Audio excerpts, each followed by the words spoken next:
일본의 다카이치 사나에 총리가 던진 중의원 해상과 조기 총선이라는 승부수 압승으로 끝났습니다. 우리 경제와 증시 입장에선 이번 선거 결과가 그 어느 때보다 중요할 수 있다는 진단이 나오는데 오늘은 이 얘기 자세하게 짚어보죠. 도움 말씀에 한상춘 한국경제신문 논설위원 자리에 있습니다. 안녕하십니까? 네, 안녕하십니까? 자, 위원님. 오늘 일본 얘기 앞서서 뉴욕 증시 얘기 좀 해보겠습니다. 특징적인 움직임들이 있었는데 다우지수가 역사적인 이정표인 5만 돌파 이후에도 견실한 움직임을 보였지 않습니까? 네, 상당히 의미가 있죠.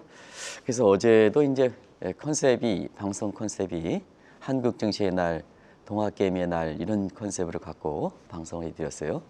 어제 코스피가 한 200포인트 이상 올라가고 코스닥도 좋은 모습이 코스닥도 코스피와 마찬가지로 한 4% 올라가서 현 정부 입장에서는 코스피에서 코스닥 이런 쪽으로 해서 펼치는 이런 모습이 시장에서 나타났다 이렇게 보였습니다. 오늘도 그런 장세가 이렇게 재현될 가능성이 높지 않냐 생각하는데요. 왜냐하면 미국 증시가 지난 주말에 연장선 차원에서 월요일날 장을 마감했기 때문에 그렇다 이렇게 보였습니다. 가장 관심이 됐던 것이 지난 주말에 엔비디아 호재 때문에 5만 선 돌파했죠. 대부분 그 차트리스트 같은 경우에는 이런 역사적인 이정표가 될 때에는 한 번 정도 이렇게 왔다 갔다 한다 하는 측면에서 골드만삭스의 어떤 매물 이런 것이 이제 시장에 중압감이 작용하면서 5만 선 돌파 이후에 주가가 좀 많이 떨어지지 않겠느냐 하는데 오늘 그 다우존스 지수 같은 경우에는 이렇게 5만 선을 유지하는 선에서 끝났어요. 전일 대비해서 이렇게 많이 올라갔지 않으면 유지 자체가 굉장히 의미가 크다는 것을 말씀드리겠습니다. 그리고 나스닥 같은 경우에는 우리 증시에 영향을 많이 미치고 있는데요. AI발 서비스의 아마겟돈, 일바 사스 패키지라고 얘기하는 사스 멸망론. 여기서 사스 패키지라고 이제 말씀드리는 것은 이 통계에서 사스 모델이 있거든요. 그리고 우리 상당히 우리 국민들한테 어렵게 했던 사스 그 전염병 문제. 그리고 최근에 미국의 AI발 서비스가 이렇게 붕괴되지 않느냐 하는 이런 것이 이제 일종의 사스 패키지라 이렇게 하는데요. 어제 설명을 충분히 드렸는데요. 이렇게 어떤 분 같은 경우에는 설명이 충분치 않다 이렇게 얘기를 하시더라고요. 그래서 다시 한번 부연해서 설명을 드렸습니다. 그래서 이런 그 사스 멸망론에 의해서 사실 지금 나와갔었던 증시에 부담이 됐던 이러한 서비스 아마겟돈 문제는 일종의 신기류에 그치고 미라지에 그쳤다 이렇게 표현이 나오고 있고요. 왜 그러냐 하는 것은 조금 이따 제가 말씀드리겠습니다. 그러다 보니까 나스닥 지수 같은 경우는 AI와 관련된 반도체를 중심으로 해서 오늘도 상승세가 지속되는 양상에서 국내 증시에 좋은 영향을 미치지 않겠나 생각하는데요. 어제 한국 증시 좋았습니다. 시청자 여러분, 코스닥, 코스피 전부 4% 올랐습니다. 이재명 정부가 사실 코스피에서 코스닥으로 펼치는 작업에서 이번 주 들어서는 코스닥 활성화 대책이 좀 나오고 있는데요. 국내 시가총액 비율로 코스닥 비율을 이렇게 국민연금을 비롯해서 연금들이 한 11% 이상은 가져가겠다는 문제, 상당히 좋은 정책이 아닌가 생각합니다. 그리고 지금 코스닥에서는 비상장 업체들이 이렇게 상장 요건이 폐지된 업종들이 꾹 남아 있는 상태에서 비상장 업체들이 코스닥으로 올라오는 요 성장 사다리를 자꾸 짓누르고 있는데요. 이것도 빨리 좀 퇴출시키겠다. 예. 그래서 지금 비상장에 머물러 있는 아주 좋은 기업들은 코스닥에 상장시켜서 상장의 메리트를 부과시키는 이런 측면이 정책적으로 나오고 있는데요. 상당히 좋은 대책이지 않냐 생각합니다. 이런 것이 코스닥과 코스피가 같이 이렇게 상승률을 같이 가는 구조가 아닌가 생각합니다. 그리고 이제 한번 제가 이 대목은 제가 주제를 갖고 좀 말씀드리겠습니다. 지금 국제사에서는 한국의 이렇게 코스피가 상승하는 측면이 작년 4월부터 1년 거의 가깝게 되고 있습니다. 많은 초창기에는 펀더멘털이 받치지 않기 때문에 코스피 지수가 다시 3,500에서 떨어지지 않느냐 하는데 지금 코스피 상승률 그다음에 코스닥 이렇게 연장되는 상황이거든요. 1년 거의 다 깼습니다. 그래서 국제사에서는 지금 한국의 최고 통수권자 이재명 대통령과 한국 경제와 한국 증시의 재평가 작업이 지금 이루어지고 있습니다. 그런 측면에서 시기적으로 보면 시청자 여러분 이 대목이 굉장히 중요한 것은 올해 4월 달에 세계 국채지수 WGBI의 선진국 지수가 편입 예정돼 있습니다. 그리고 같은 달서부터 세계 3대 평가기관에 상반기 정례 평가가 있습니다. 그리고 정치적인 측면에서는 6월 달에 MSCIG에서 정례평가가 있습니다. 시기적으로 맞물리거든요. 정치적인 측면에서는 가장 관심 있는 것이 역시 한국의 선진국 예비 명단에 들어가느냐. 작년에 1년 전에도 이재명 정부가 막 출범할 때 블룸버그가 사실 한국의 선진국 예비 명단에 들어갔다. 근데 사실 세계적 통신사가 이렇게 할 때는 나름대로 그 근거가 있었던 측면이거든요. 그래서 그의 노력이 1년 동안 지속되는 상태에서 올해는 선진국 예비 명단에 들어가는 것이 아니냐 하는 이런 쪽이 있습니다. 시청자 여러분한테 언제 한번 했습니다. 이번 같은 경우는 이재명 대통령에 대한 재평가도 있습니다. 또 한국 경제에 대한 재평가도 있습니다. 그 다음에 한국 정치의 재평가 있습니다. 또 시기적으로 그렇게 맞물려 있습니다. 근데 재평가인데 상향 조정하는 재평가입니다. 아마 한국 정치 입장에서는 이런 게 정치라든가 경제에 어떤 영향을 미칠까 한번 큰 주제를 갖고 제가 한번 설명드리겠습니다. 알겠습니다. 그리고 위원님 오늘 뉴욕 증시 볼 때 하나 던져볼 만한 질문이 이 AI 기업의 자금 조달, 회사채에 대한 수요가 강한 게 확인이 되면서 기술주가 상승했다는 겁니다. 이번 현상은 어떻게 봐야 될까요? 네, 사실 이번에 회사채, AI 업체들의 회사채 조달, 사실 그 굉장히 중요한 일입니다. 네 가지 특징을 갖고 있습니다. 앞으로 그 대부분 국가들이 재정 팽창적인 측면을 치고 있거든요. 그래서 하반기에 물가가 올라간다. 그리고 재정 평창 기조는 트럼프도 한 4년, 한 3년 정도 남아있고 다케이츠도 장기 집권. 그래서 대부분 장기 집권에서 재정 평창이 되니까 인플레가 올라가지 않느냐. 그러면 국채금리가 올라가지 않느냐. 금리가 올라가지 않느냐. 이런 속에 사실 이번에 회사채 물량이 아주 소화가 됐다는 측면에서 첫 번째 특징을 갖고 있다는 것을 말씀드리고 두 번째는 만기가 길다는 얘기입니다. 회사채 중에서도 연구채, 100년 이상은 연구채를 보거든요. 연구채 수요까지 됐다. 두 번째 특징을 갖고 있다. 세 번째는 달러 표시가 아니라 파운드와 그다음에 유로와 엔화 편에서 멀티 통화를 가지고 회사채 조달했다. 그래서 자금 조달의 포트폴리오 측면에서 굉장히 다원화됐다 하는 측면을 말씀드리고 네 번째 특징은 사실 그렇습니다. 지금 주식적인 측면에서 회사채에서는 자금이 좀 이렇게 누수되는 현상, 은행에서도 자금이 누수되는 현상인데요.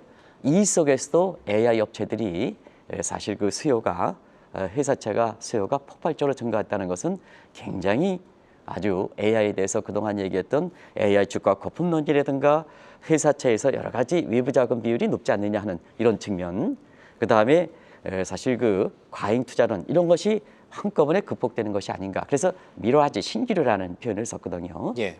오늘 그 사실 특징적에서 보면 워낙 회사채 수요 쪽에 자금이 몰리다 보니까 원래 계획했던 공급 물량을 수요 물량에 맞춰서 공급 물량을 조정해가는 측면도 사실 시장에서 수급상에서 나타났습니다. 이런 것이 그동안 AI에 대해서 지난주에 이렇게 사스 멸망론이 나오면서 굉장히 한국 증시에 대해서 비관적으로 보는 시각이 있었으나 오늘 AI 업체의 회사채 조달에서 이런 네 가지 특징, 그리고 마지막에서는 수급상에서 수요 물량이 워낙 강하기 때문에 AI 업체들이 공급 물량을 늘리는 이런 거를 감안해 볼 때 우리가 지난주에 주가를 어렵게 했던 AI의 사스 붕괴론, 그 다음에 AI의 주가 거품론, 과잉 투자론 이런 것을 불식시켰다는 측면에서 상당히 의미가 있다는 것을 말씀드리겠습니다. 네.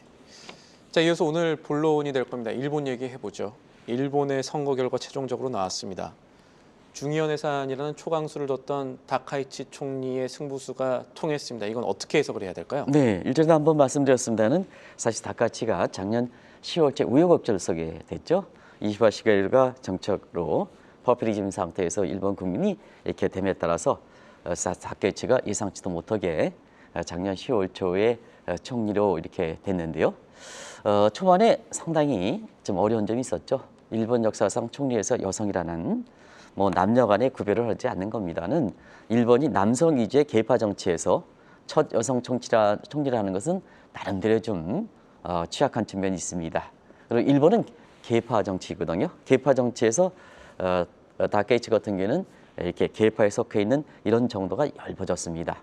그래서 작년 10월에 이렇게 총리에 취임해서도 두 가지 사항을 이렇게 시청자 여러분랑 같이 그때 풀어간 적이 있습니다. 얼마까지 갈 것이냐. 그래서 취임때부터 조기 사임론에 시달렸던 문제, 이런 문제를 같이 검토한 적도 있습니다. 그러다 보니까 이제 다케이치 총리가 정책으로 혼란이 되다 보니까 승부수를 던진 거죠. 보통 일본은 총리가 어려울 때는 퍼플리즘이 아닌 사람들은 보통 중요한 해산이라는 승부수를 둡니다. 퍼플리즘이 강한 사람은 중요한 해산하지 않습니다. 자기의 정치적으로 이렇게 하기 위해서. 근데 중요한 해산이라는 승부수를 던져서 지난 2월 8일 날 중요한 선거 일본 총선을 치러서 높은 개인 지지도를 바탕으로 해서 압승했다. 근데 일본이 그 자민당 측면에서 혼자서 316석을 구했어요. 옛날에 가장 전후에 가장 많이 높은 그 자민당의 압승을 거둔 때가 낙하산의 총리였었거든요. 이걸 뒤엎고 전후에서 보면 여성 총리가 360석을 가장 높은 됐어요. 저도 이 선거 결과를 이렇게 되면서 깜짝 놀랐었는데요. 여기는 그 트럼프 대통령과 그다음에 아베파의 한 번 배신에도 불구하고 적극적으로 뒷받침했던 것이 큰 힘이 됐다는 것도 여러 가지 외신을 통해서 이렇게 시청자 여러분이 이미 아실 거로 생각하는데요. 그렇다 보면 아베를 계승했다 하는 측면에 다케이청과 아베를 뛰어넘는 다케이 총리가 됐다는 얘기입니다. 그런 측면에서는 아베노미스와 구별되는 많은 사람이 아베노미스 제2 아베노미스가 다카이치노믹스지 아니냐. 최근에 있어서는 뭐 사나이노믹스라고 그러더라고요. 예. 그래서 다카이치 사나이에서 뒤쪽에 사나이노믹스라고 표현하는데 똑같습니다. 저널리즘 용어이기 때문에 다카이치노믹스, 사나이노믹스 똑같은 실체다 이렇게 보시면 되겠는데요. 이 다카이치노믹스가 아베노믹스 어떤 특징을 갖고 갈 것이냐, 아베를 뛰어넘었습니까? 이런 것을 한번 국내 언론에서 지적하지 않았었는데 오늘은 그런 쪽을 한번 지적해 보도록 하겠습니다. 다카이치 총리가 경제 정책을 할 텐데 이게 힘이 실릴 수 있다 이런 기반이 마련됐다는 것이고 이번에 총선에서 일본 여당이 유리할 수 있다는 예상은 있었습니다만 예상을 뛰어넘는 선거 결과가 나왔다 이런 분석들 나오고 있습니다. 특별한 배경이 있습니까? 네, 보통은 이제 언젠가부터 사실 레이건 정부 시절에서부터 그런 것이 아닌가 생각합니다. 사실 그 대통령의 이렇게 이름에다 이코노믹스 붙여서 레이거노믹스 이때서부터 처음이라 시작되는데요. 예. 사실 그때는 배경이 있었습니다.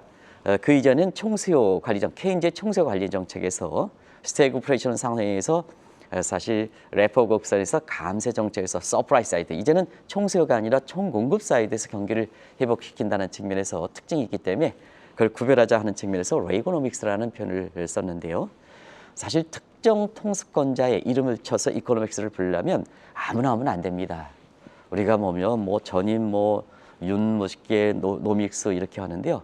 대체로 보면 특징이 명확한 이런 특징을 갖고 있는 사람의 이름을 붙여서 이번 다카이치 것처럼 특징이 큰 상태에서 노믹스 붙여서 다카이치 노믹스라 이런 표현을 써야 되는 것이 아닌가 생각합니다. 특히 이제 국내 언론들이 그런 표현을 많이 쓰는데요. 무슨 정권이 들일 때마다 대통령 이름을 붙여서 이렇게 하는데요.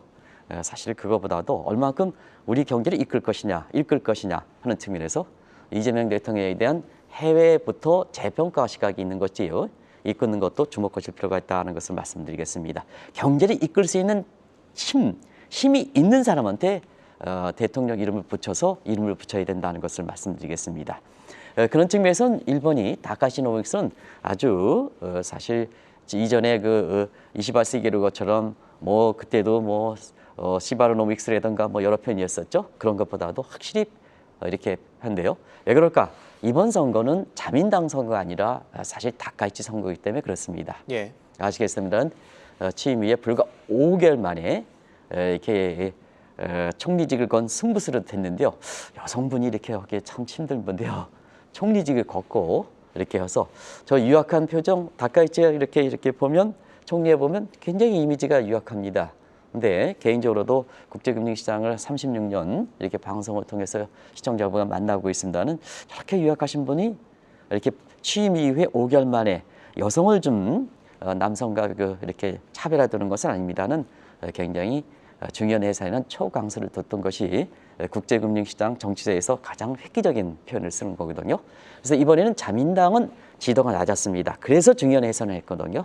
그래서 다카이치 개인 지지도에 의해 가지고 선거를 치렀기 때문에 이건 자민당 선거, 중요한 선거이긴 하지만 다카이치 선거라는 표현을 쓰고 있습니다. 그래서 이번 같은 경우는 젊은 층과 여성 중심으로 해서 산업 가치가 산업 마니아로 변하는 그래서 단순히 후원자에서 매니아 쪽으로 변하는 상태에서 316이라는 압도적 선거를 한 것이 아닌가 생각합니다. 대체로면 세 가지 점을 꼽고 있는 것 같습니다. 일본은 계파 정치입니다. 남성 위주의 계파 정치. 최근에서는 파워필리즘 성향이 강한데요. 이런 남성 위주의 파워필리즘 계파 정치의 어떤 환멸을 느낀 부분이 아닌가 이렇게 보고 있습니다. 그리고 일본은 국익 중심입니다. 그리고 일본인을 중시하자. 다케이치 같은 경우에는 트럼프와 관계가 돈독합니다는 자, 트럼프가 국수주의, 이기주의, 돈노주의를 가는데 일본 사람 입장에서 선날 입장에서 강하게 일본 국익을 외치면 결과적으로 보면 인기를 얻을 수밖에 없습니다.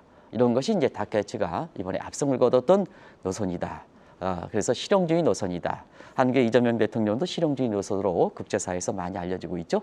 그리고 보통 일본이다. 기득권을 무시했다. 그래서 뭐 이것은 뭐 저는 비전문가이기 때문에 그냥 표현을 썼습니다. 그런데 한 가지 말씀드리면 기득권을 무시한 상태에서 일본처럼 기득권을 중시하는 상태에서 기득권을 무너뜨렸다. 겸손함이 사실 인기를 끌었다는 측면에서 이번은 다케이치 총리가 여러 가지 각도에서 사실 개인의 압승이기 때문에 이번에 다케이치 총리의 이렇게 경제 정책에 있어서는 작년 10월에서부터 다카이치노믹스라 했는데요.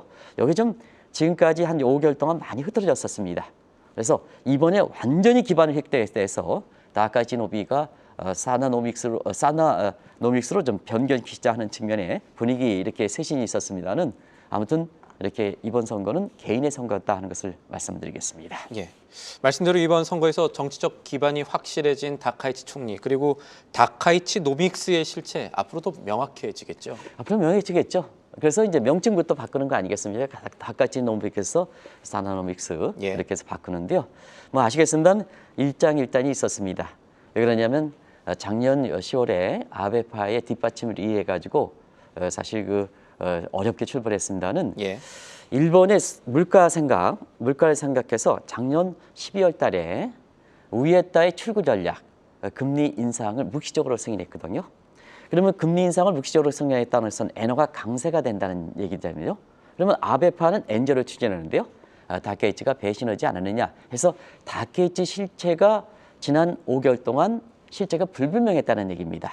아베파를 쫓는 것도 아니고 불분명했다. 그런 측면에서 일본 내부에서는 시청자분한테 말씀드렸다시피 대장성 패러다임과 미에노 패러다임. 그래서 작년 12월 달에 한 것은 미에노 패러다임을 쫓은 것이냐. 결과적으로 보면 이것이 실패했기 때문에 이번 같은 경우에는 다케이치가 강하게 엔저를 추진한다. 다시 한번 엔저를 추진한다. 아베파의 뒷받침 다시 한번 얻었고요. 그리고 재정정책을 한다. 대장성 패러다임은 재정정책이거든요. 그러다 보니까 일본의 우였다는 뒷전에 물려있게 한다 하는 측면에서 이번에는 통화정책보다는 재정정책이 우위를 준다. 경기부양에 우선순위를 준다. 이런 측면에서 다케이치 노미가 실체가 흔들린 상태에서 이것을 명확하다는 측면에서 사나이 노믹스로 명칭을 바꾸자. 근데 실체는 똑같다 이렇게 볼 때 있습니다. 사나이 노믹스 분위기를 전환시키자. 이렇게 이런 각도에서 지금 국내 언론들도 다케이치 노믹스를 쓰다가 오늘부터 사나이 노믹스를 써가지고 이게 뭔가 하는 측면은 그건 저널리즘 용어이기 때문에 학술적 용어가 아니면 학술적 용어는 변동이 없습니다는 저널리즘 용어 때문에 그렇다 하는 것을 말씀드리겠습니다.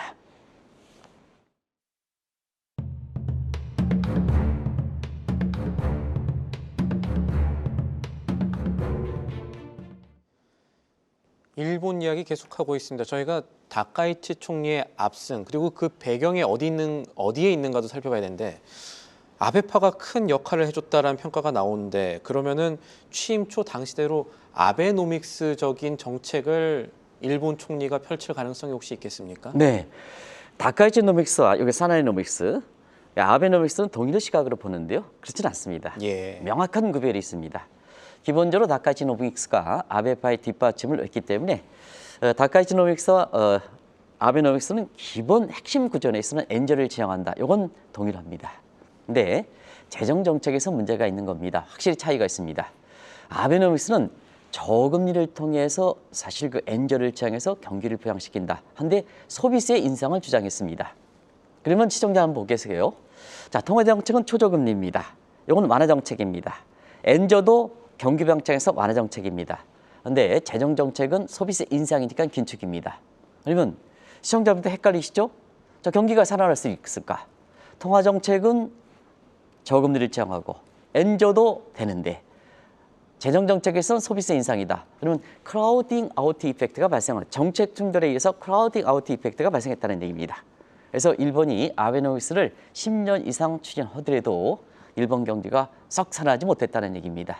그런데 다카이치노미크 사회력스는 많은 언론들이 아베노믹스, 제2 아베노믹스를 하는데 명확한 차이가 여기 있는 겁니다. 여기입니다. 자, 엔저를 추진하는 것은 아베노믹스와 동의를 합니다. 그런데 소비세 인상이 아니라 소비세 감면을 추진하고 있습니다. 감면. 그러면 먼저 시청자 여러분 아시겠습니다는 엔저에서 수출 증대를 통해서 일본의 성장 동력을 가져가고 그다음에 소비세 감면을 통해서 사실 내수도 활성화시키게 됐다는 얘기입니다. 그러면 외수와 내수 간의 균형 성장을 도모할 수가 있죠. 균형 성장을. 이게 특징을 갖고 있다. 그러면 시청자 여러분, 국가가 채무 비율이 사실 아베 시절보다 더 높아진 상태에서 이 소비세 감면에 따른 재원의 부족을 재정의 부족을 어떻게 해결할 것이냐. 그 부분이 중요하죠. 일본 정부 입장에서는 ETF를 많이 갖고 있습니다. 그래서 ETF를 팔아서 사실 이 재원 조달하겠다 하는 입장이거든요. 이런 측면이 아베노믹스와 다른 점이다 하는 것을 말씀드리겠습니다. 그래서 일반적으로 보면 경기를 부양하는 측면에서는 아베노믹스는 하마다 고이치의 영향을 받아서 위기의 시장 경제를 그대로 받아들인 겁니다. 그래서 국가의 경기 부양 주체는 엔저가 촉매 역할을 하지만 시장 경제에서 경기를 부양하겠다는 얘기입니다. 그런데 다카이치노믹스, 사나이노믹스는 국가가 주도하겠다는 얘기입니다. 강한 국가가 주도하겠다는 얘기입니다. 그러면 어떻게 보면 이 다카이치노믹스는 아베노믹스보다는 트럼프노믹스에 가깝다 하는 것을 말씀드리겠습니다. 벌써부터 미국 내에서도 국가 자본주의 얘기할 수 있습니다는 일본 내에서도 다카이치에 의한 국가 자본주의가 되는 것이 아니냐. 그래서 일본의 헌법 8조인가요? 9조인가요? 거기에서 보더라도 자위대를 일전에 말씀드렸다시피 방어적, 오키나와에서 방어적에서 지금은 공세적으로 나가는 승리에서 군사적으로 간 일본, 그다음에 국가의 경기 부양에서 국가가 주도하다 보니까 이게 스트롱 저펜을 주장하는 또 일본인 퍼스트 정책과 맞물린다 하는 것을 말씀드리겠습니다.